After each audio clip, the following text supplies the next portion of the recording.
লাকাদ কানা লাকুম ফি রাসূলিল্লাহি উসওয়াতুন হাসানাহ। আল্লাহ রাব্বুল আলামিন বলেন, লাকাদ কানা লাকুম ফি রাসূলিল্লাহি উসওয়াতুন হাসানাহ। অবশ্যই তোমাদের জন্য রাসূলের জীবন আদর্শের মধ্যেই রয়েছে উত্তম আদর্শ। আল্লাহ রাব্বুল আলামিন রাসূলের আদর্শকে সর্বোত্তম আদর্শ হিসাবে অভিহিত করেছেন। এজন্য এই দুনিয়াতে কোনো মানুষ যদি রাসূলুল্লাহ সাল্লাল্লাহু আলাইহি ওয়াসাল্লামের আদর্শকে নিজের জীবনের সাথে বাস্তবে ফিট করতে পারে, ওই লোকটা যদি ইমানদার হয় তাহলে তার দুনিয়া আখিরাত কামিয়াব হয়ে যায়। রাসূল আকরাম সাল্লাল্লাহু আলাইহি ওয়াসাল্লামের আদর্শ বলেন আর চরিত্র বলেন, এটা পুত পবিত্র এক চরিত্র। আমার আপনার নবীজির এই উত্তম চরিত্রের সত্যায়ন দুনিয়ার কোনো মানুষ করে নাই, আল্লাহ তাআলা করেছেন। তবে আমার আপনার নবীর নবুয়াতির আগেও কাফেররা আমার আপনার নবীজির চরিত্রে এতটা খুশি হয়েছিল, নবীর চরিত্র মাধুর্যতা এতটা মুগ্ধ হয়েছিল, ওই জাহেলিয়াতের সময় আমার আপনার নবীকে তারা উপাধি দিয়েছিল আল আমিন। আমার আপনার নবীকে তারা উপাধি দিয়েছিল আস-সাদিক, সত্যবাদী, আমানতদার, বিশ্বস্ত। কাফেররা আমার আপনার নবুয়াতির পরে, নবীজির নবুয়াতির পরে আমার আপনার নবীকে হত্যার অপচেষ্টা করেছে, কিন্তু কোনোদিন নবীজির চরিত্রের ব্যাপারে অপবাদ দেওয়ার দুঃসাহস করতে পারে নাই। নবুয়াতির পর মানুষদেরকে নবীর থেকে ঠেকায় রাখার জন্য কাফেররা আমার আপনার নবীর ব্যাপারে 4টা শব্দ বেশি ব্যবহার করতো। কয়টা শব্দ? সজাগ আছেন নি আপনারা? একটু তাকবীর দেন, নারায়ে তাকবীর। আর একটু জোরে দেন, নারায়ে তাকবীর। কারণ আপনাদের এইখান থেকে 24-এর স্বাধীনতার বীজ বপন হয়েছে রংপুরে, ঠিক কিনা? সেজন্য এখন আপনাদের পাওয়ার হতে হবে ভিন্ন রকম, আর নরম হলে চলবে না। নিজেদের অধিকার বোঝার জন্য, বুঝে নেওয়ার জন্য মানুষকে যেমন বিপ্লবী হতে হয়, আর প্রতিবাদের ভাষাটাও উঁচু আওয়াজের হওয়া লাগে, ঠিক কিনা বলেন? 4টা বিষয় আমার আপনার নবীজির ব্যাপারে তারা বলতো মানুষদেরকে নবীর থেকে ঠেকিয়ে রাখার জন্য। এখন যেমন প্রতি বছর বাংলাদেশ সহ গোটা পৃথিবী থেকে মানুষেরা হজের মৌসুমে হজ করতে যায়, জাহেলিয়াতের সময়ও হজ ছিল। ইব্রাহিম আলাইহিস সালাতু ওয়াস সালামের মাধ্যমে হজ আল্লাহ তাআলা শুরু করিয়েছেন, সেই হজ এখনো চলতেছে, জাহেলিয়াতের সময়ও ছিল। বাহির থেকে, পৃথিবীর বিভিন্ন জায়গা থেকে মানুষেরা মক্কায় একত্রিত হতো। কুরাইশ কাফেরেরা চিন্তা করলো, এই মানুষগুলো যদি মুহাম্মাদের সংস্পর্শে চলে যায় হয়তো ওরা ঈমানদার হয়ে যেতে পারে, আমাদের বিপক্ষে চলে যেতে পারে, কি করা যায়? তারা পরামর্শ করলো, মক্কার প্রবেশের যতগুলো রাস্তা আছে সকল রাস্তায় কুরাইশ কাফেরেরা তাদের প্রতিনিধি দল দাঁড়া করায়া দিল। এক রাস্তা দিয়ে মানুষ মক্কায় ঢুকতেছে, ওই রাস্তায় যারা দাঁড়ানো তারা বলে, এই শোনো, তোমরা তো হজ করতে আসছো, তবে কথা শুনে নাও, আমাদের মক্কায় একজন মানুষ আছে, তার নাম হলো মুহাম্মদ। খবরদার তোমরা তার কাছে কেউ যাও না, সে হলো পাগল। আর এক রাস্তায় আর এক দল দাঁড়ানো, বাহির থেকে লোকজন আসতেছে, তাদেরকে বলতেছে, শোনো, হজ করতে আসছো, তবে একটা বিষয় সতর্ক, আমাদের মক্কায় একজন মানুষ আছে, তার নাম হলো মুহাম্মদ, সে কিন্তু কবি, তার কাছে তোমরা কিন্তু যাও না। আর এক রাস্তায় আর এক দল প্রতিনিধি দাঁড়ানো, পৃথিবীর বিভিন্ন প্রান্ত থেকে ওই রাস্তা দিয়ে যারা ঢুকে, কুরাইশদের প্রতিনিধিরা বলতেছে, শোনো, হজ করতে যাচ্ছ ভালো কথা, তবে এ কথা শুনে নাও, মক্কায় একজন মানুষ আছে, তার নাম হলো মুহাম্মদ, সে কিন্তু গণক। আর এক রাস্তায় আর এক দল দাঁড়ানো, মানুষেরা ঢুকতেছে হজ করার জন্য, বলে, শোনো, মক্কায় একজন মানুষ আছে, তার নাম হলো মুহাম্মদ, খবরদার তার কাছে তোমরা যাবা না, সে কিন্তু জাদুকর। বলেন তো এই যে মানুষগুলো পৃথিবীর বিভিন্ন প্রান্ত থেকে মক্কায় আসতেছিল, কেউ তো মুহাম্মাদকে চিনত না, কিন্তু মক্কায় যে মুহাম্মদ নামে একজন মানুষ আছে, কাফেররা তাদের কথার মাধ্যমে তাদেরকে সেটা জানায়া দিল। মুহাম্মাদের কাছে যাবা না, আগে তো চিনতো না, এখন তো চিনছে নাকি? কেউ চিনছে জাদুকর হিসাবে, কেউ চিনছে গণক হিসাবে, কেউ চিনেছে কবি হিসাবে, কেউ চিনেছে পাগল হিসাবে। এখন সর্দারেরা যদি দাঁড়ায় বলে, নেতারা যদি দাঁড়ায় বলে খবরদার ওর কাছে যাবা না, ও কিন্তু পাগল, তার মানে বোঝা গেল নেতা বলতেছে পাগল, তার মানে এটা ছোটখাটো পাগল না, বড় পাগল। ঠিক কিনা বলেন? এখন মানুষের অভ্যাস কি? আল ইনসানুন হারিসুন আলা মা মুনিআ। মানুষকে আপনি যেটার ব্যাপারে নিষেধ করবেন ওটার ব্যাপারে তার আগ্রহ বেশি পয়দা হবে। এটা মানুষের জিনগত সৃষ্টিগত একটি বিষয়। তারা আগে মুহাম্মাদকে তাকে চিনতই না, এখন যাদেরকে বলা হয়েছে পাগল ওরা বলে চল হজ করতে আসছি, হজের সময় তো বাকি আছে, চল পাগলটারে একটু দেখা আসি। যাদেরকে বলছে জাদুকর তারা বলতো চলো মুহাম্মদ নামের জাদুকরটাকে দেখে আসি। যাদেরকে বলছে গণক বলে চলো মুহাম্মদ নামক গণককে দেখে আসি। যারা বলছে কবি তারা বলতো চলো মুহাম্মদ নামক কবিকে একটু দেখে আসি। বলেন তো আমার আপনার নবীর কাছে কোনো জাদু আছে নাকি? আমার আপনার নবী জাদুকর নয়, আমার আপনার নবী গণক নয়, আমার আপনার নবী পাগল নয়, আমার আপনার নবী কবি নয়। কিন্তু ওরা কবি দেখার জন্য আসছে। কেমন কবি? আসছে কবিতা শোনার জন্য। যারা সাহিত্য প্রেমী চলে আসছে কবিতা একটু শুনি। নবীর কাছে আসছে, নবী তো কবি না, কবিতা জানেন না, কি শোনাবে নবী? নবী শোনায় দিলেন আল কোরআন। কি বলেন? আল্লাহ তাআলা আমার আপনার নবীর কাছে ওহী নাজিল করেছেন। স্বয়ং ওহী যার উপরে নাজিল হয়েছে তার তিলাওয়াতের মধ্যে কত মাধুর্যতা থাকবে। সাধারণত ১৫০০ বছর পরে যখন কোথাও কেরাত সম্মেলন হয়, আন্তর্জাতিক কারীরা তিলাওয়াত করেন। আমাদের দেশের অনেক কারি সাহেবেরা আছেন, আহমদ বিন ইউসুফ আল আজহারি আছেন, আমাদের ভাই সাইদুল ইসলাম আসাদ আছে। ওনারাই যখন তিলাওয়াত করে ময়দানের মধ্যে মানুষের একটা আবেগ ভাগ মহব্বতের পয়দা হয়, মানুষের অন্তরের মধ্যে জোশ খেলে ওঠে। আর যার কাছে ওহী নাজিল আল্লাহ তাআলা করেছেন তার মুখের তিলাওয়াত কতই না সুন্দর, এটা মানুষ কল্পনাও করতে পারবে না। আমরা চিন্তাও করতে পারবো না নবীজির তিলাওয়াতের মধ্যে কতটা প্রভাব ছিল, কতটা মাধুর্যতা ছিল নবীজির এই তিলাওয়াতে। কাফেররা গেছে কবিতা শোনার জন্য, নবী শোনায়া দিয়েছেন কোরআন। কাফেররা কোরআন শুনে বুঝতে পারছে না এটা তো কবির কবিতা নয়, কারণ এই কোরআনের অন্তমিল, ছন্দমিল, শব্দবিন্যাস, বাক্যবিন্যাস এগুলো বহু উচ্চাঙ্গের। গিয়েছিল কবিতা শোনার জন্য, কিন্তু কোরআন যখন শুনলো তারা কাফের হয়েছিল। আগে গেছিল কবির কবিতা শোনার জন্য, কিন্তু নবীজির তিলাওয়াত শুনে তারা ইমানের নূর অন্তরে ধারণ করে বাড়িতে ফিরে গেল। আরেক দল গেছে জাদু দেখার জন্য, একটু চাই জাদু দেখে আসি তো। নবীজির কাছে তো কোনো জাদু নাই, নবীজির কাছে আছে আল কোরআন। নবীজি শোনায় দিলেন আল কোরআন। এইবার জাদুর কি প্রভাব, তার চাইতে বেশি প্রভাব তাদের অন্তরের মধ্যে পড়ছে। গেছিল জাদুকরের জাদু দেখতে, ফিরছে ইমানদার হইয়া। সুবহানাল্লাহ। ৩ বছর পরে আল্লাহ তাআলার নির্দেশ, ওয়া আনযির আশীরাতাকাল আকরাবিন। এখন আর গোপনে দাওয়াত চলবে না। আপনি আপনার নিকটস্থ আত্মীয় স্বজন, পাড়া প্রতিবেশী যারা আছে সকলকে প্রকাশ্যভাবে এবার আপনি সতর্ক করেন, দাওয়াত দেন। ৩ বছর গোপনে দাওয়াত দিয়েছেন নবী। সবাইকে কেমনে একত্রে দাওয়াত দিবে? এখন তো ডিজিটাল জামানা, আধুনিক জামানা, স্মার্ট জামানা।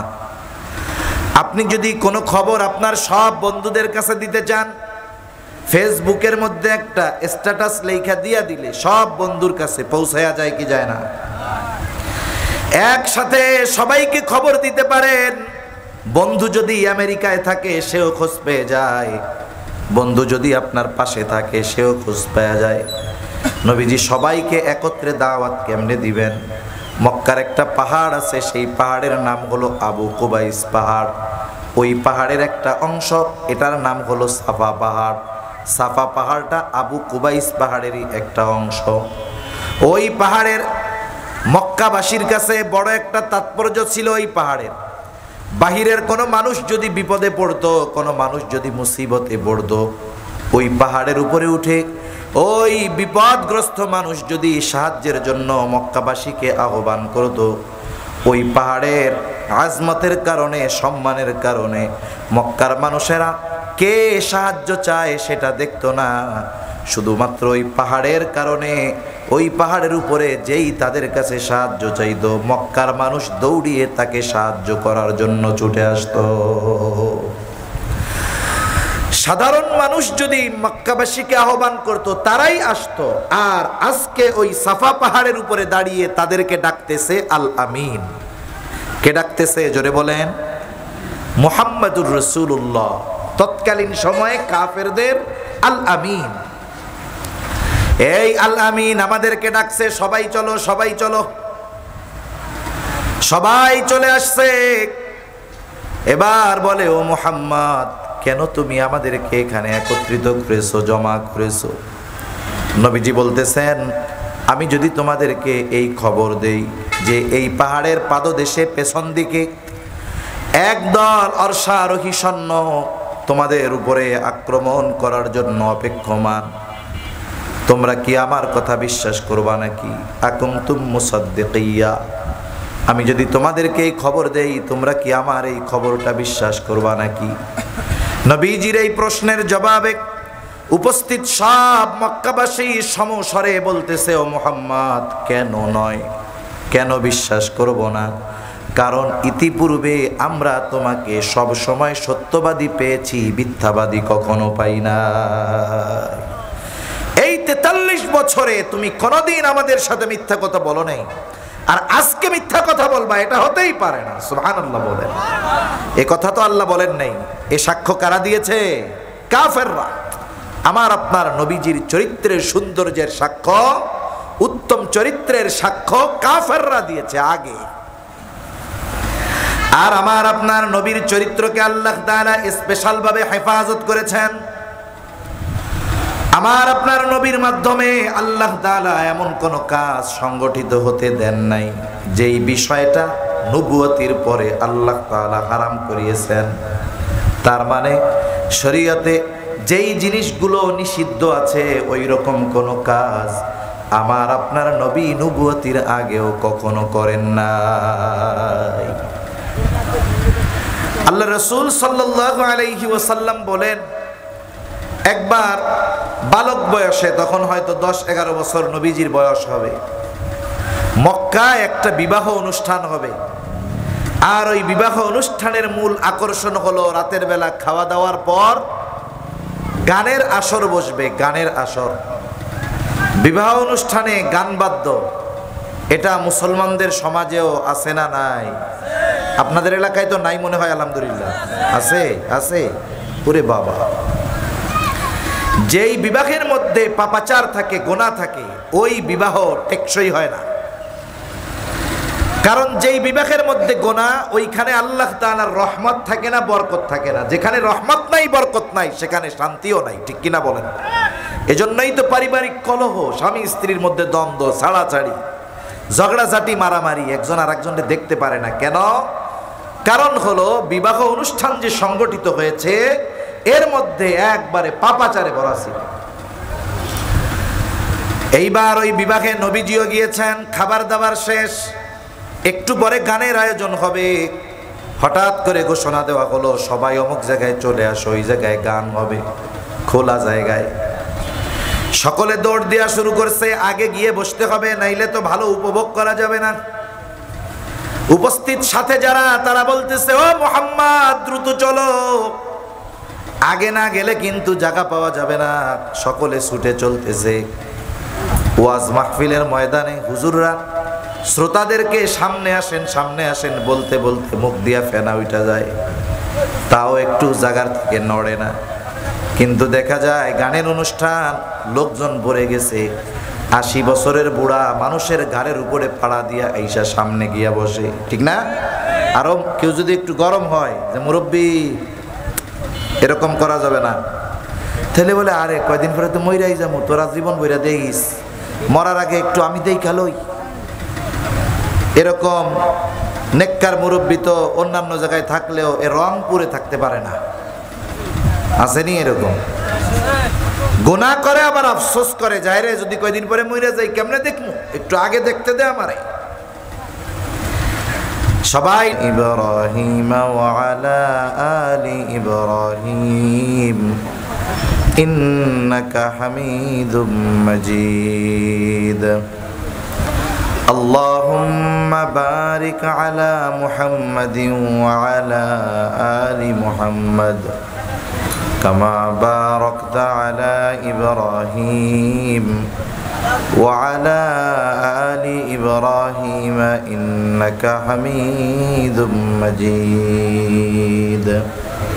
আলহামদুলিল্লাহ, ঐতিহ্যবাহী রংপুর জেলার অন্তর্গত লাহিড়িরহাট দারুল কোরআন কওমি মাদ্রাসার উদ্যোগে আয়োজিত আজকের এই তাফসিরুল কোরআন মাহফিলের সম্মানিত শ্রদ্ধেয় সভাপতি, প্রধান অতিথি, বিশেষ অতিথিবৃন্দ সহ সম্মানিত শ্রদ্ধেয় উলামায়ে কেরাম, সামনে উপস্থিত মুরব্বিয়ানে কেরাম, সমবয়সী যুবক বন্ধু, স্নেহের ছোট ভাই এবং পর্দার অন্তরালে অবস্থানরত সম্মানিত শ্রদ্ধেয় মা ও বোন, আল্লাহ রাব্বুল আলামিনের দরবারে অগণিত শুকর যে মহান মালিক আমাদের হায়াতে বরকত দিয়ে সুস্থ রেখে এই গভীর রজনীতে কিছু দিনই কথা বলবার এবং শ্রবণ করবার লক্ষ্যে একত্রিত হওয়ার তৌফিক দান করেছেন। যে মহান মানিব আমাদেরকে এখানে আসার বসার তৌফিক দিলেন, সে মহান মানিবকে খুশি করার জন্য মহাব্বতের সাথে জবান খুলে অন্তর থেকে একবার কালিমাতুশ শুকর পাঠ করি, আলহামদুলিল্লাহ।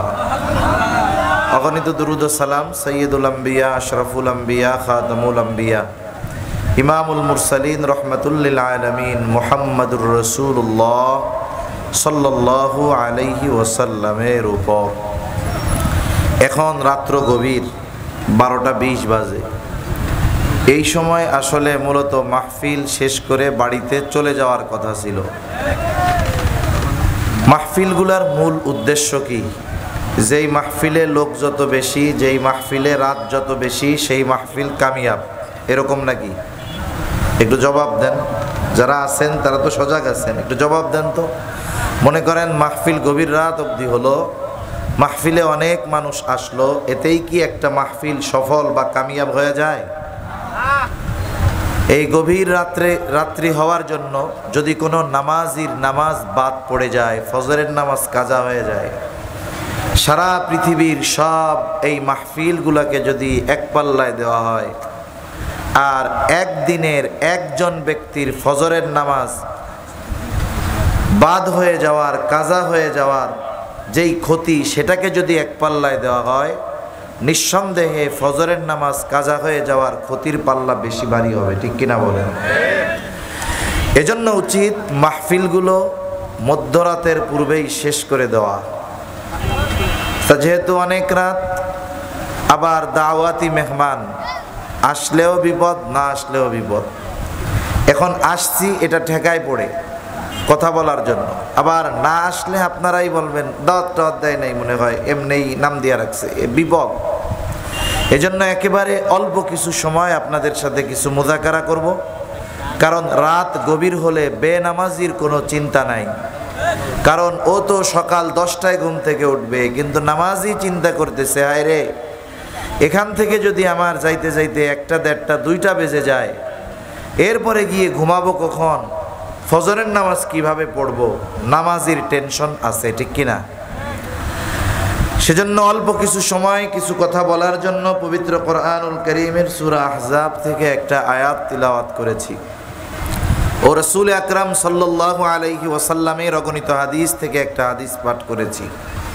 আল্লাহ তাআলার কাছে তৌফিক চাই, আল্লাহ তাআলা কিছু কথা বলার তৌফিক দান করেন, যে কথাগুলো আমাদের সবার দুনিয়া আখিরাতের জন্য কল্যাণকর হয়। জবান খুলে বলি আমিন।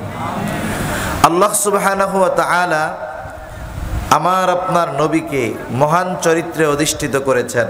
আমার আগে মুহতারাম মুফতি আলী আকবর সিদ্দিকী সিলেট হাফিজাহুল্লাহ উনি যেভাবে আলোচনা করতেছিলেন উনি ওনার আলোচনার দরজা পর্যন্ত পৌঁছাইতে পারেন নাই। এই জন্য ওনার কথার ধারাবাহিকতাকে রেখেই আমি সামনে কিছু কথা আপনাদের খেদমতে বলবো আর কি। আল্লাহ তৌফিক দান করেন। আল্লাহ তাআলা আমার আপনার নবীজিকে মহান চরিত্রে অধিষ্ঠিত করেছেন, সাথে সাথে আল্লাহ সুবহানাহু ওয়া তাআলা আমার আপনার নবীর চরিত্রকে গোটা সৃষ্টি জগতের সব মানুষের জন্য অনুসরণীয় অনুকরণীয় হিসাবে অভিহিত করেছেন। আল্লাহ তাআলা কোরআনুল কারীমে সেই কথা বলেন। কি বলেন আল্লাহ?